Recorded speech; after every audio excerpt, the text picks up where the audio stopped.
विभावना कुटुंबीभ्य सुचरित तपोनिधिभ्यो नमो गुरुभ्यो गुरुभ्यो 36 गुण समग्र पंच विहाचार करण संगति से शिष्याणोतः कुशले धम्मायिनी सदा वंदे गुरु भक्ति संजमेणय तरंत संसार सायरम घोरम चिन्हन्ति अतिपम्मं जन्मन् मरणं न पावयन्ति ये नित्यं व्रतमन्त्र होम निरता ध्यानां निहोत्राकुला षट्कर्मा भरतास्तभोधन्दाः साधुक्रिया साधवः शीलप्रावरणा गुणप्रहरणा संग्रामकतेजोदिकाः मोक्षद्वारकपाठपाठं घटापीडन्तु मां साधवः गुरवः पावन्तु नो नित्यं ज्ञानदर्शननायकाः चारित्राणां गम्भीरा मोक्षमार्गोपदेशकाः विख्यानवन्ते आयि भक्ति काव समोपदस्तारोचो संगणां संवदनं संचरितां पंचव्याचारम् आयियाम् आया सुज्ञानो देशियां ओवज्रायां तीरं गुरुपालं नयानं सबस्रामं चरित्राणं अंचेमि पूजेमि वन्दामि नमस्सामि दुःखको कमको बहुलाभ सुनिगमनं समायमणं जयं संपत्ति बहुमज्जं लक्ष्मी निवास निलयं विलीन विलयं निधाय रविवीनम् आत्मानुशासनमहं वक्षे मोक्षाय भव्यानाम्।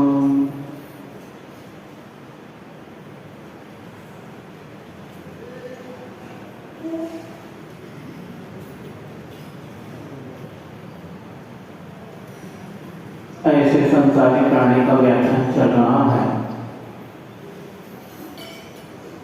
जो व्यक्ति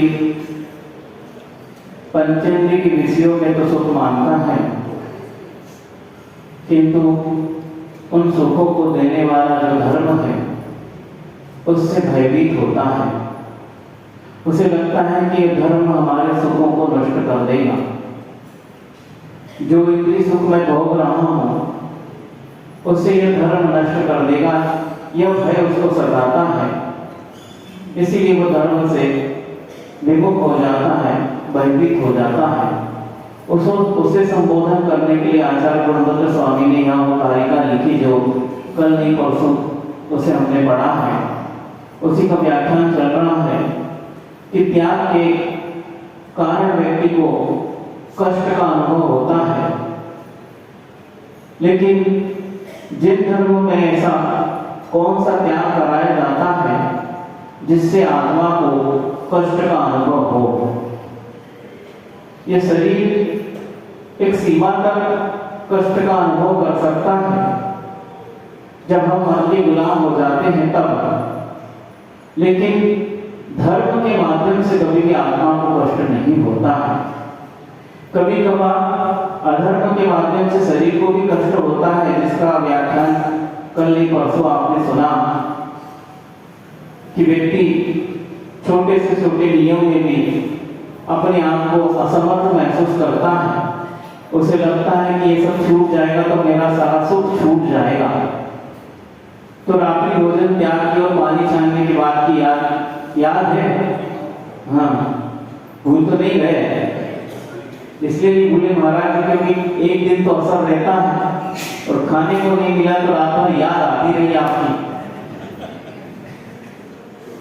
इसलिए याद रह गया है। किसी व्यक्ति ने कहा महाराज जी आपने एक अंत में दृष्टांत दिया, बहुत ही पीड़ादायक था कि व्यक्ति ने जिन धर्म की अप्रभावना कर दी, सबके सामने दृष्टांत याद है कि रात्रि में खाने का मेरा त्याग नहीं सबके सामने कह दिया। हमने कहा ठहरो, उसके बाद आपके गौरव की बात भी बताएंगे। यह तो एक दृष्टांत हुआ और इसी धरती पर अभी वर्तमान काल में वाले ऐसे भी दुर्लभ प्राणी होते हैं जो धर्म को धारण करते हैं, चाहे प्राण भी क्यों न सामने आ जाए, मृत्यु भी सामने क्यों न आ जाए, तब भी अपने संकल्प को, नियम को तोड़ने के लिए वो राजी नहीं होते हैं। ऐसे भी इस काल में प्राणी मिलते हैं। अभी आज ही मैंने मुनि विरासर सागर जी महाराज के मुख से घटना सुनी, उन्हें भी कहीं सुनी होगी, तो सत्य घटना है। हमने सोचा बहुत अच्छा काम आ जाएगा, क्योंकि कल नहीं परसों पीड़ा हो गई थी, आज गौरव का अनुभव भी हो सकता है कि ऐसे भी व्यक्ति अपने इस धर्म को धारण करने के बाद ऐसे भी व्यक्ति मिलते हैं किसी काल की बात है। कोई व्यक्ति गिरनार की यात्रा करने के लिए गए होंगे और हो सकता बरसात का समय हो और वह पहाड़ से अचानक फिसल गए और नीचे खाई होगी, उसमें गिर गए, लेकिन बहाव की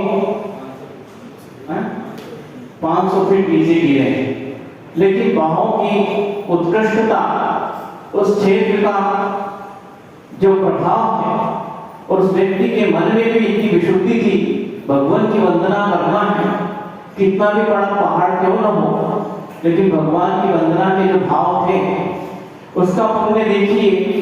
व्यक्ति 10 फीट ऊपर से गिरता है तो प्राणांत हो जाता है, पता है 10 फीट तो मैंने ज्यादा गिर लिया, सड़क पर चलते चलते गिर जाए अचानक और हो सकता उसके प्राण पखेरु उड़ जाए। पर देखिए धर्म क्षेत्र का प्रभाव, धर्म का, वो 500 फीट नीचे गड्ढे में गिर गए लेकिन प्राणांत नहीं हुआ। घर वालों ने खबर करवाई, टीम, रेस्क्यू टीम क्या बोलते हैं, हाँ खोजने वाली लोग, हाँ जो भी पुलिस या जो भी होगी, अब वो खोजने निकली।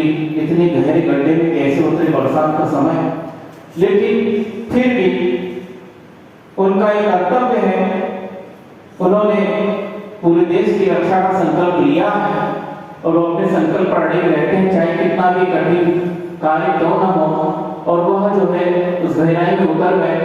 लगभग 2 दिन तक यह सर्च चलता रहा। 2 दिन बाद वह व्यक्ति उस गड्ढे में कहीं ऐसे फंसा रहा होगा, निकल नहीं पा रहा होगा, फंस गया था और आवाज आई तो 2 दिन बाद उसे वहां से निकाला गया। और निकालने के बाद देखिए कि उस वक्त जब निकल रहे थे तो सूर्यास्त हो गया था, अंधकार छा गया था और वह जो व्यक्ति ऊपर उसे निकाल के गए, हालत बहुत खराब थी उसकी। तो अधिकारियों ने कहा तुम्हारा पुण्य है, तुम जीवित बचे हो, अब जल्दी जल्दी कुछ खा पी लो। सोचिए वो क्या बोला होगा, गौरव की बात है ना। एकदम उस व्यक्ति ने बोला नहीं नहीं मैं कुछ नहीं खाऊंगा, 2 दिन से तुम भूखे हो और इतनी विकट परिस्थिति में हो जहां प्राणों के भी बचने की संभावना नहीं है और ऐसी स्थिति में तुम पड़े थे, क्या तुम्हारी हालत हुई होगी, कितने भयभीत हो गए होंगे, इसलिए थोड़ा सा खा पी लो, थोड़ा चैन आ जाएगा। नहीं मैं नहीं कुछ खाऊंगा। क्यों नहीं खाऊंगा, मैं जैन हूं, मेरा रात्रि भोजन त्याग है। प्राण निकलने को है पर मेरा नियम नहीं निकलना चाहिए। इस प्राण को तो मैंने अनंत बार प्राप्त किया है और ऐसी जगह भी प्राप्त किया है जहां एक श्वास में 18 बार जन्म लेता हूं, मरण लेता हूं, कितनी बार जन्म मरा हूं, इसका कोई हिसाब किताब नहीं है। आज एक बार और निकल जाएंगे तो आखिर कष्ट क्या होगा, पर मेरा नियम तो हमेशा रहेगा, वही मेरे प्राण है। इस प्रकार की बात सोचने वाले आज भी होते, ताली तो बजा दी, बजाने का नहीं कहना, पर करोगे क्या, बोलो कुछ नहीं महाराज, इतने तो सुना थे हम, प्रभाव तो रहता है। जैसे नीचे गए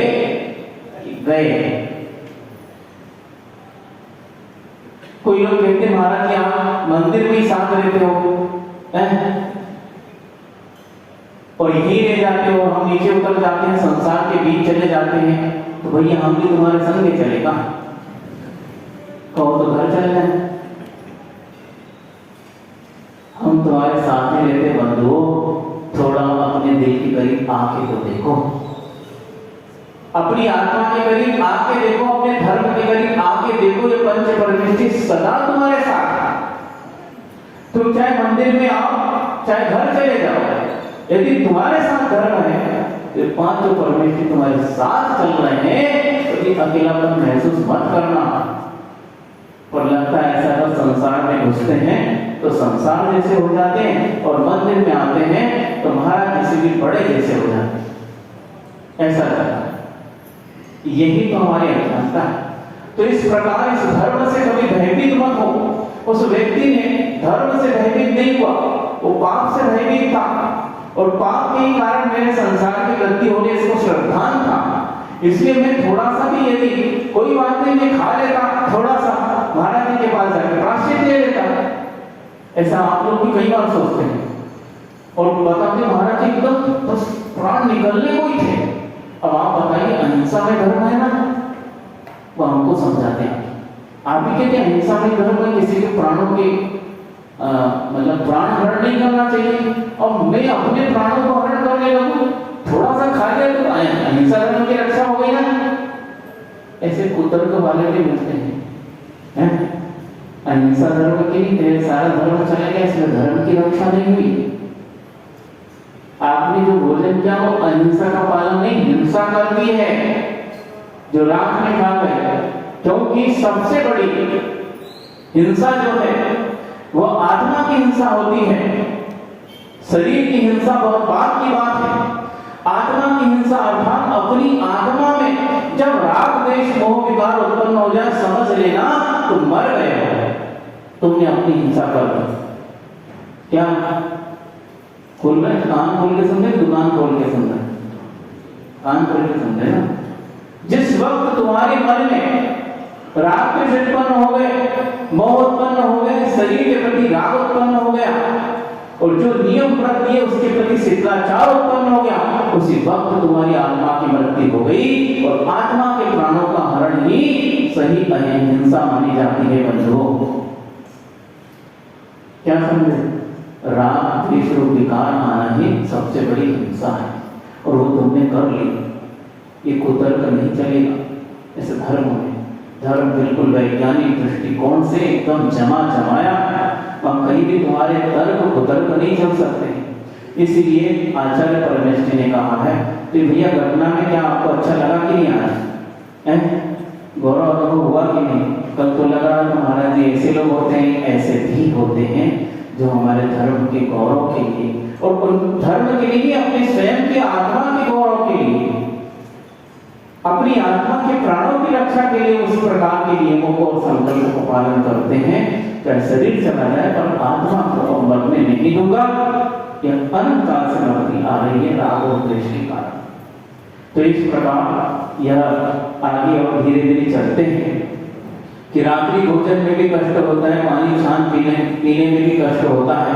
और क्या बताया था कि धर्म में महाराज जी उपवास का भी एक बहुत बड़ा क्या है पचड़ा सा है, कई लोग बोलते हैं उपवास भी, क्योंकि श्रावण के भी 6 कर्तव्य में आता है ना,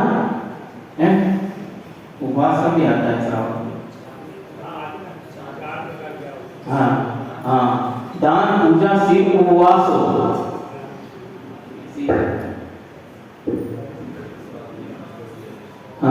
नहीं हो गया, हमको सेट नहीं हो गया। तो 4 प्रकार के जो श्रावण के कर्तव्य भगवान ने बताए हैं, 6 प्रकार के भी बताते, उसमें भी जो तप दिया है उसमें भी उपवास का व्याख्यान आ जाता है।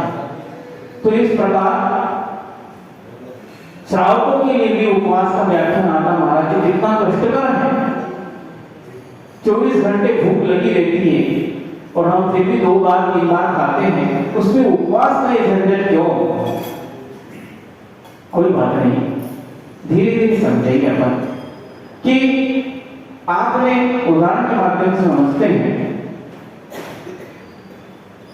आप अपने घर में आटा नहीं, गेहूं पिसवाने जाते हैं ना, आटा कौन पिसवाएगा? जाते हैं, हमने देखा जहां हम लोग थे वहां पर देखा, एक दिन पता नहीं था चले गए तो चक्की पर भीड़ नहीं थी।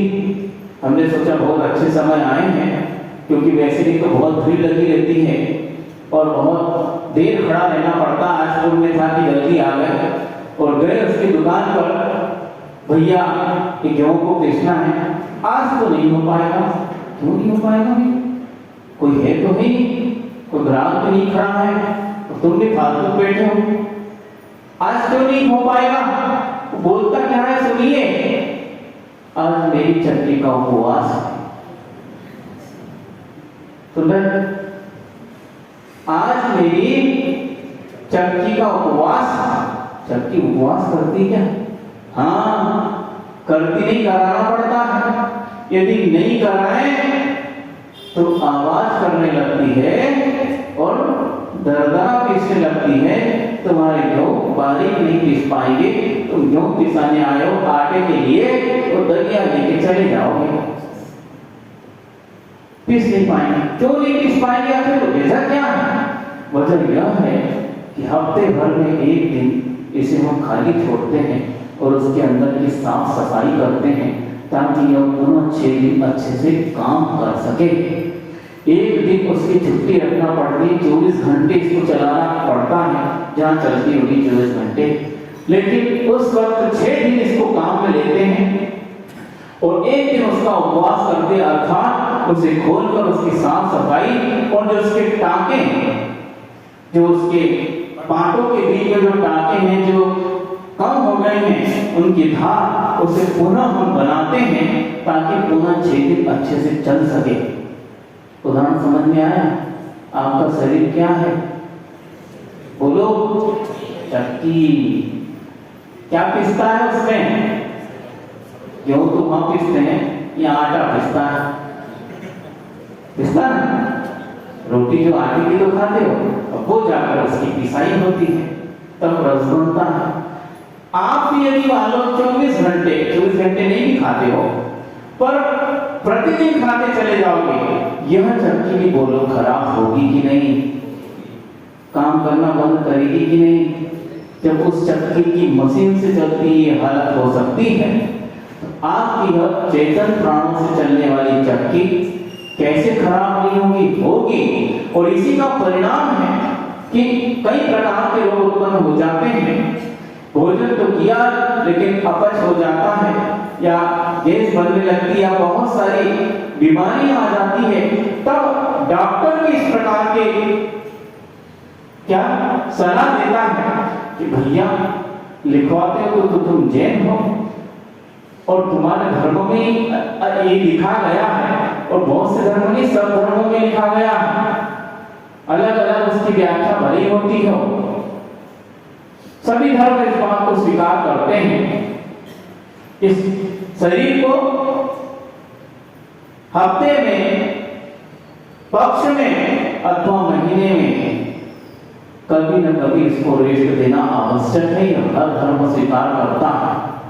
हर धर्मों में अपने अपने व्रतों को पालन करने के लिए अलग अलग विधि बताई गई है, लेकिन पेट को आराम देने का सभी जगह इस प्रकार का विधान है कि नहीं है? आपके यहाँ भी कई समाज के लोग आपको मिलते हैं, उनके यहाँ भी इस प्रकार का कार्य चलता है कि नहीं? भले वो कुछ घंटों के लिए भी क्यों ना हो, लेकिन इस प्रकार का विधान उनकी यहाँ भी किया गया है। जैन धर्म एक विस्तृत विचारधारा से बना है, इसलिए यहाँ पर इस प्रकार का एक व्याख्यान किया गया है कि 24 घंटे कम से कम हफ्ते में या पक्ष में ऐसे एक दिन ऐसा आना चाहिए कि 24 घंटे कोई प्रकार का आहार नहीं होना चाहिए। एकदम निराहार अपने जीवन को 24 घंटे में एक कम से कम हफ्ते या पक्ष में, और यदि जाना नहीं बने तो 1 माह में ऐसा दिन आना चाहिए कि हमारा शरीर जो इतना काम कर रहा है उसको पुनः शक्ति के लिए क्या करना चाहिए? थोड़ा रेस्ट देना चाहिए। चक्की का जैसे उदाहरण दिया, इसी प्रकार आपके हाथ में भी हथियार जो है, अभी यहाँ ये खड़ा है हथियार, क्या है? नहीं, आपके सामने रखा, पंडित जी के सामने, क्या है? मोबाइल। अच्छे से आपने उसको चार्ज कर लिया है, 100% भी चार्ज हो गया। अब क्या जरूरत है? बस चलाते जाओ। क्या होता है? बोलो ना। डिस्चार्ज होती है, वो कुछ परसेंट बची, उसके पहले ही वह आपको सिग्नल दे देती, भैया सावधान, अब ये जाने वाला है, डिस्चार्ज हो जाएगा। अब वो क्या कहना चाहता है कि भैया इसको स्विच ऑफ करके रख दो और चार्ज कर लो, नहीं तो अब यह काम करना बंद कर देगा। और अब क्या स्विच बोर्ड में लगा देते हैं और थोड़ा सा उसको क्या करते हैं, आराम करने देते हैं। क्यों? क्योंकि यदि नहीं करने लगा तो फिर यह पूरा ही चला जाएगा, अब फिर मेरे काम का नहीं होगा। तो इस प्रकार हम जब भौतिक मशीनी युग में चल रहे हैं और सारी जितनी भौतिक मशीनें सभी रेस्ट चाहती है, क्योंकि कोई भी लगातार काम नहीं कर सकता है, तो इसी प्रकार यह चेतन मशीन है कि लगातार काम नहीं कर सकती। एक वैज्ञानिक दृष्टिकोण है। शरीर की स्वस्थता के लिए जितने अंग काम कर रहे हैं वे करते करते शिथिल हो जाते हैं, थोड़ा रेस्ट दो तो उससे भी ज्यादा दुगनी शक्ति से वह फिर बाद में काम करने लगते हैं। आप देखिए उपवास के बाद दूसरे दिन क्या होता है? ऐसा लगता है मम्मी के द्वारा बनाई रोटी कम पड़ जाएगी, लगता है कि ऐसी भूख क्यों लगी, कहां से लगी? रोज खा रहे थे तो उनकी भूख नहीं लग रही थी, या आपकी मशीन एकदम नहीं हो गई, सर्विसिंग हो गई उसकी एक दिन में। और वैज्ञानिकों ने भी ये सिद्ध किया है कि जिस दिन हम निराहार रहते हैं वैसे शरीर बहुत से एंजाइम्स छोड़ता है, जिसके माध्यम से इस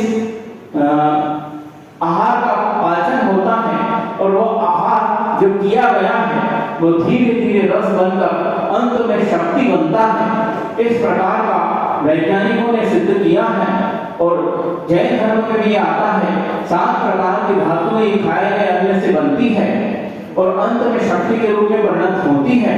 लेकिन इसके बाद भी कुछ ऐसा कचरा शेष बच जाता है। जब आप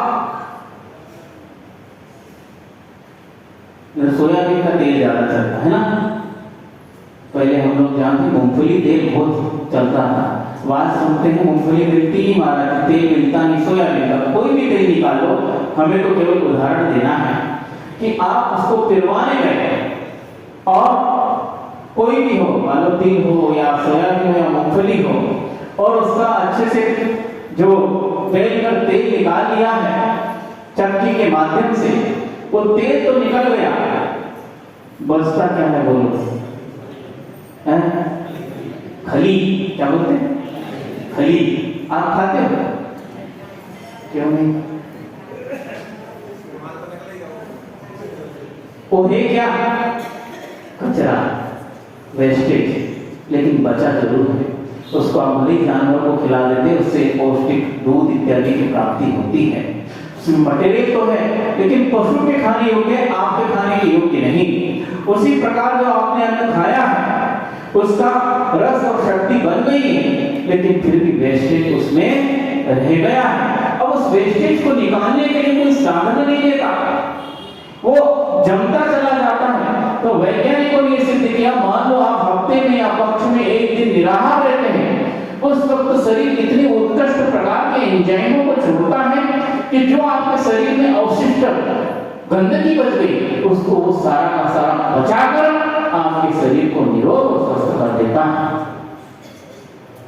बढ़िया उपवास एक वैज्ञानिक दृष्टि पुस्तक है, या ऐसे उपवास के लिए आचार्य महाराज ने भी जब पढ़ा तो सभी संघों का इसको पढ़ना आवश्यक है।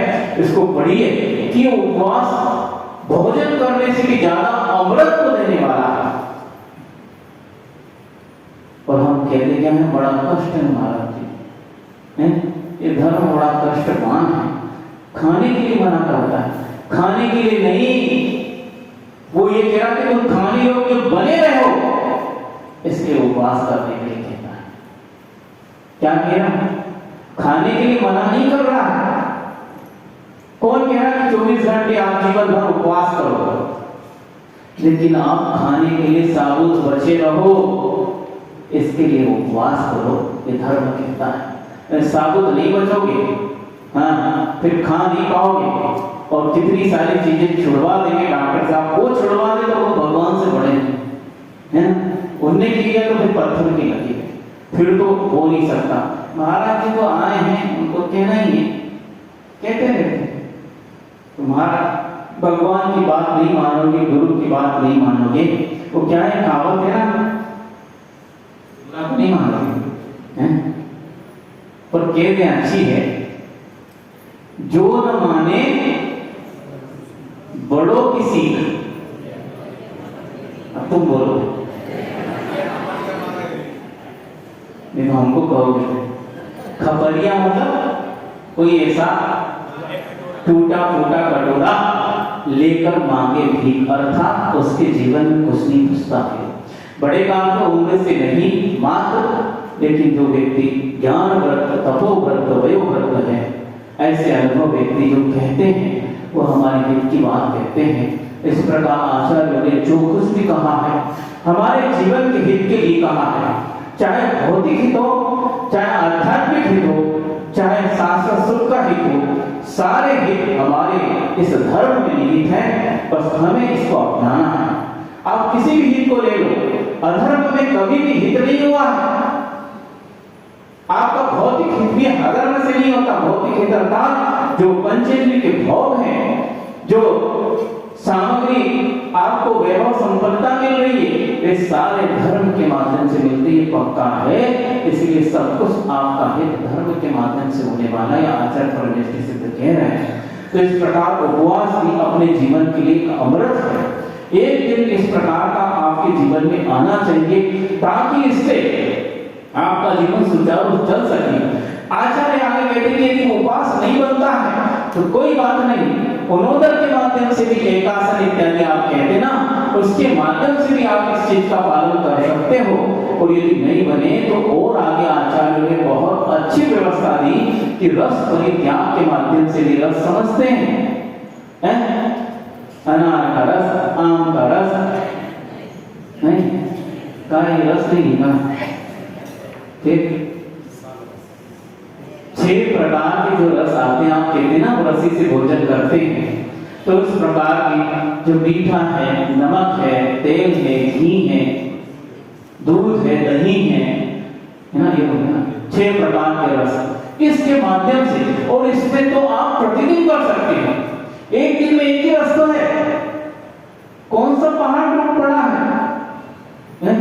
एक दिन माना कि नमक नहीं मिले हैं और कम हो जाए, एक तो डलो है, कम हो जाए तो फिर क्या होते हैं? चक्रवर्ती का चक्र चलता है। आचार्य महाराज हमेशा कहते हैं उदाहरण कि क्या होता है, क्यों रसना इंद्रिय के गुलाम है। कौन सा आपके जीवन में घट जाएगा, थोड़ा बहुत कम भी चलाएगा तो बहुत अच्छा, इसलिए तो रस परित्याग कहा गया। क्यों कहा गया? आपकी इंद्रियां जो है कंट्रोल में रहे, क्योंकि रस मिलने से हम यथेष्ट भोजन करते हैं, और यथेष्ट नहीं क्या करते हैं, ठूस कर करते हैं। प्रतिदिन भाषण चौथ नहीं, बुंदेलखंड तो है ये ना, भाषण चौथ समझते हैं। आने वाली महाराज जी आएगी, थोड़ी देर लगेगी क्योंकि इस बार 2 सावन है, इसलिए थोड़ी देर लगेगी, 1 महीने बाद आएगी, लेकिन आएगी। कब आती है? 10 लक्षण पंचमी से लगते हैं, उसके 1 दिन पहले। 1 दिन पहले क्यों?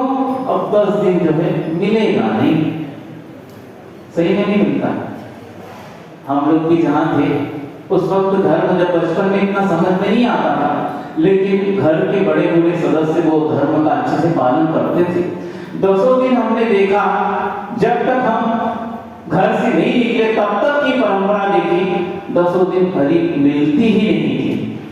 हरी मतलब सब्जियां, दाल या वो खड़े अनाज आते ना, मूंग है, चना है, चौला है, या कई बार तो वो जो अमचूर आते हैं, अब वो हरे कहीं सूख गए हैं, उसी की चटनी से रोटी खा के चलो 10 लक्षण। उस वक्त समझते नहीं थे, लेकिन अब समझ में आता। देखो वे धर्म को पालन करते थे, हम केवल मजबूरी बस करते थे, लेकिन करते जरूर थे, क्योंकि बाहर खाना नहीं है और घर में जो मिला वो मिलेगा, वही खाना है, और बनाना आता नहीं है तो वही खाओ। इस प्रकार चल जाता था, लेकिन उनके कारण चल रहा है, मजबूरी है। इस प्रकार आप मजबूरी में कर लेते होंगे। यदि मजबूरी में नहीं, यदि सच से करें तो आपके लिए सब फायदे हैं। एक तो शारीरिक स्वास्थ्य अच्छा होगा, इंद्रियां कंट्रोल में रहेगी, और जब इंद्रिय कंट्रोल में रहेगी तो अपने आप धर्म की ओर प्रवृत्ति होगी। बताओ, ये करने से आपको जो है सुख हो रहा है या दुख। जब आपकी इंद्रियां बेचैन होती हैं, बेचैन अर्थात जब किसी भी चीज की आकुलता होती है तो उस वक्त सुख मिलता है कि दुख, सही से बताना है? बेचैनी में सुख है कि दुख? किसी भी चीज की बेचैनी हो कि वो चीज हमें मिल जाए, और जब तक नहीं मिलती उस वक्त सुख मिलता है कि दुख रहता है? दुख रहता ना। ये बेचैनी जो आती है इंद्रियों की असंयमता के कारण आती है। जब हमारी इंद्रियां असंयमित हो जाती हैं, कंट्रोल में नहीं रहती है, तो इस प्रकार की बेचैनी उत्पन्न होती है, और वह ही अधर्म है। इसलिए वस्तुतः अधर्म ही दुख का कारण है, एक आचार्य सिद्ध करना चाहते हैं कि इस प्रकार आप जीवन में कभी कभार यदि नहीं बन सकता है तो कभी कभार इसका पालन करके देखो कि आपके रस परित्याग में कितना बड़ा तप है, और उसके माध्यम से आपके जीवन में मान लो ये करते चले गए अपन, और अपने जीवन में कोई बीमारी आ जाती है, मान लो शुगर हो गई, अब डॉक्टर क्या कहेंगे, भैया तुमको शुगर हो गई है, अब घर जाके 1 किलो शुगर खाइयो। ऐसा बोलते हैं? क्या बोलते हैं? बोलो, क्यों छोड़ना है? अब खाओगे तो राम नाम सत्य हो जाएगा, थोड़ा सा भी खाओगे। चुटकी भर शक्कर में इतने महंगे प्राण चले जाएंगे, अब चुटकी भर भी नहीं खा सकते हैं। तो पहले से ही आचार्य ने कहा है कि एक दिन मीठे की रसीदी आदि कर लेते तो क्या होता, ये दिन देखने नहीं पड़ते। इसी प्रकार ऐसे घी या दूध या दही, ये जो गरिष्ठ पदार्थ है, एक आध दिन इनकी भी रसी आदि कर लेते तो इस प्रकार आपके जीवन में क्या कौन सी बीमारी आती, इस प्रकार गरिष्ठ खाने से अटैक है ना, हार्ट की, हृदय संबंधी बीमारियां हो जाती। अब डॉक्टर ने सलाह दी भैया उबला, उबला मतलब कुछ भी नहीं, मसाला भी नहीं, अब खाओ, महीनों नहीं सालों तक खाओ। इसके पहले ही बहुत अच्छी व्यवस्था बनाई है कि आपका भौतिक शरीर भी स्वस्थ रहे और आपकी आत्मा भी स्वस्थ रहे। कि बिल्कुल वैज्ञानिक तरीके से अपना वर्त और संयम तक लिखा गया है। लिखा जाए तो अनादि विधान किसी ने लिखा नहीं कि किसी ने अध्ययन करके इस धर्म को बना दिया हो और हम चल रहे हैं। ये अनादि अनिधन धर्म है, इसका कोई और छोर नहीं है। हर तीर्थंकर आकर इसका व्याख्यान करते कोई संस्थापक नहीं है। ये गलत धारणा बन रही है। भगवान महावीर को आज जिन धर्म का संस्थापक माना जा रहा है, गलत है। वे संस्थापक नहीं, व्याख्याता है। धर्म को उन्होंने इस पंचम काल के श्रावकों के लिए व्याख्यान किया है, और प्रत्येक तीर्थंकर केवल भगवान महावीर ही नहीं, प्रत्येक तीर्थंकर और सामान्य के भी, और जितने भी रीतिधारी मुनिराज या सामान्य मुनिराज आते वे सारे के सारे धर्म के व्याख्यान करता है। किसी ने धर्म को बनाया नहीं, कोई संस्थापक नहीं है, क्योंकि यह धर्म यदि संस्थापक होता कोई तो उस व्यक्ति को बनाने वाला कौन होता, बताओ। मान लो कोई हो जाता, फिर उसको बनाने वाला कौन? अव्यवस्था होती कि नहीं? ये सारी की सारी अव्यवस्था हो जाती है। इसलिए धर्म किसी का बनाया नहीं, अनादि अनिधन है। इस प्रकार व्याख्यान की गई है। तो इस प्रकार धर्म जो व्रत नियम से संपन्न है, वो आपके शरीर को कष्ट देने वाला नहीं, प्रत्युत्तर आपकी जो है ऊर्जा शक्ति को बढ़ाने वाला होता है, आपकी शारीरिक शक्ति को बढ़ाने वाला होता है, आपकी आध्यात्मिक शक्ति को बढ़ाने वाला होता है। आप जिस तरह से जीवन को चाहते हैं उसी तरह से ढालने के लिए धर्म ही आवश्यक है। अधर्म का जीवन में कोई स्थान नहीं है। हमको दृढ़ धारणा बना लेनी चाहिए। इसलिए जो नियम है, व्रत है, संयम है, ये आपके सबको नष्ट करने वाले नहीं है बंधुओं। एक और बात आती है, याद आ गई। ये तो हो गया रात्रि भोजन, पानी छानकर पीना, उपवास करना, एकासन करना, रस परित्याग करना, ये सब त्याग है महाराज जी। एक और बात आती है कि महाराज जी इस धर्म में पूजन अभिषेक का विधान है, वो भी बड़ा कष्टकर है। ठंडी लगती है सुबह सुबह, और सुबह सुबह ठंडी में जो है नहा धोकर आना पड़ता है। आपका तो स्नान व्रत है, अब आप क्या जानो कि कितनी ठंडी लगती नहाने से। हाँ सही बात। पहले किया नहीं होगा हम लोगों ने, इसे याद है क्या? लगती तो है, लेकिन उसके बाद का आनंद आपको पता नहीं कि आप जब घर से निकले, आपके घर में वातावरण देखना, हमने हर जगह देखा है कि घर में जो वातावरण है, जो भौतिक वातावरण था, शरीर को स्पर्श करने वाला वातावरण, और जैसे ही मंदिर में प्रवेश करते हैं, हमेशा देखा है जब सर्दी का समय होता है तो हम चलकर आ रहे हैं तो बहुत कंपकपी लगती है, ठंड लगती है, लेकिन जैसे ही मंदिर में प्रवेश करते हैं, सही बताना कैसा लगता है? इसलिए लगता है कि हीटर में आ गए। कहां से गर्मी आ गई? ये मंदिर का वातावरण बंधु।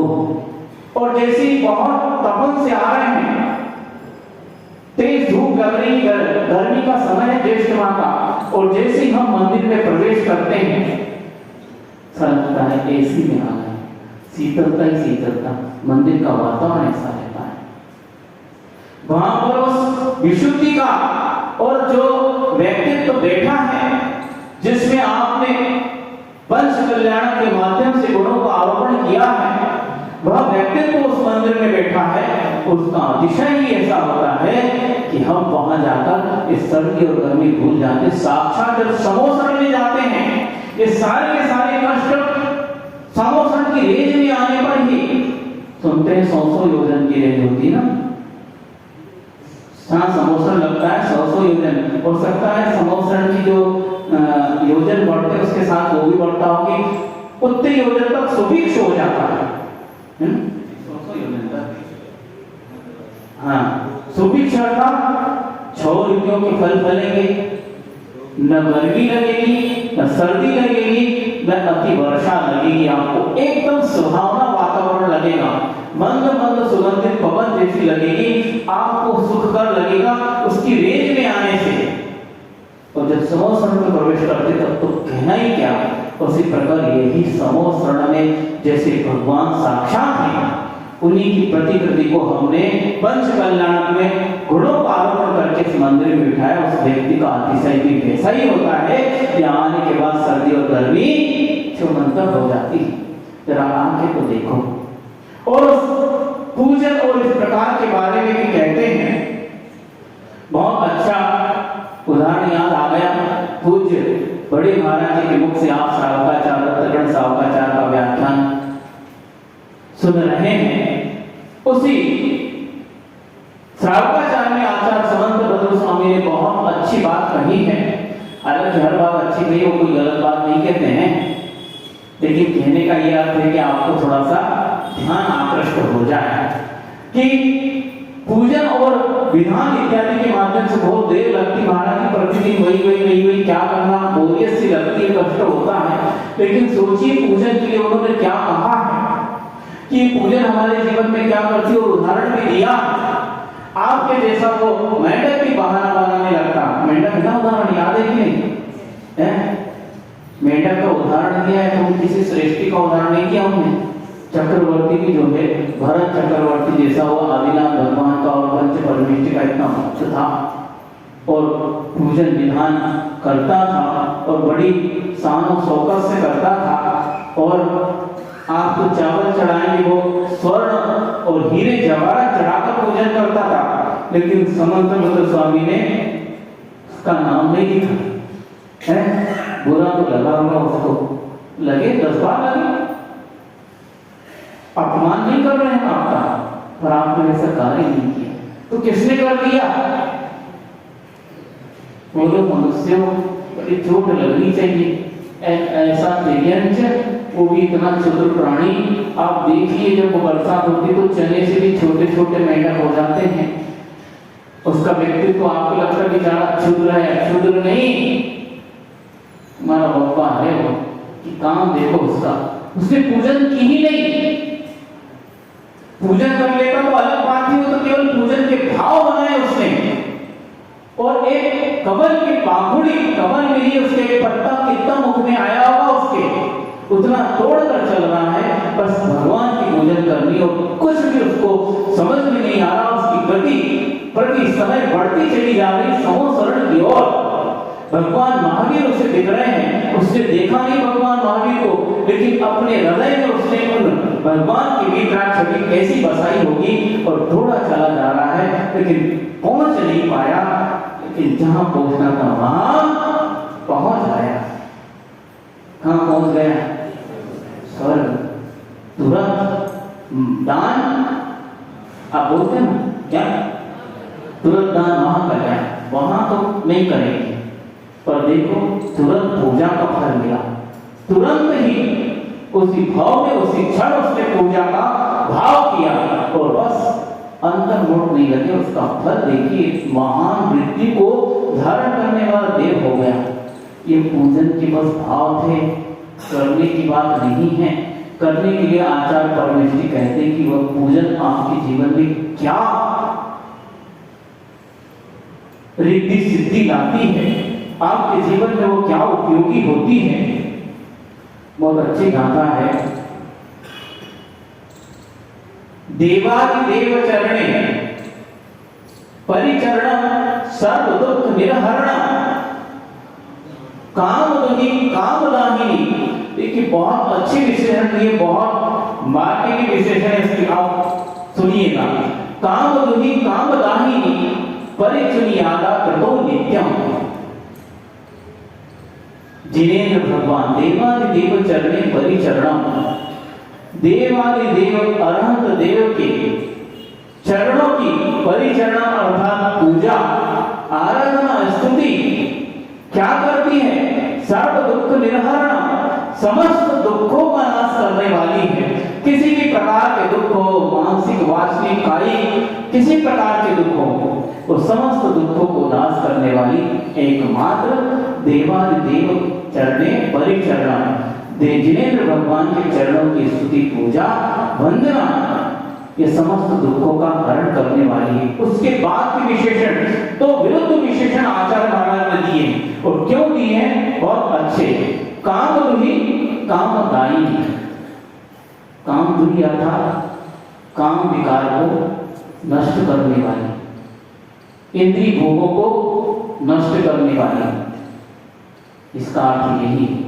इंद्रिय भोगों के प्रति जो आपकी तृष्णा है उसको नष्ट करने वाली, ये करने वाली है। फिर उसके बाद कामदायिनी अर्थात इंद्रिय भोग को देने वाली। ये दो विशेषण पहले दे दिया, नष्ट कर दिया, ऐसी पूजा काहे को करें?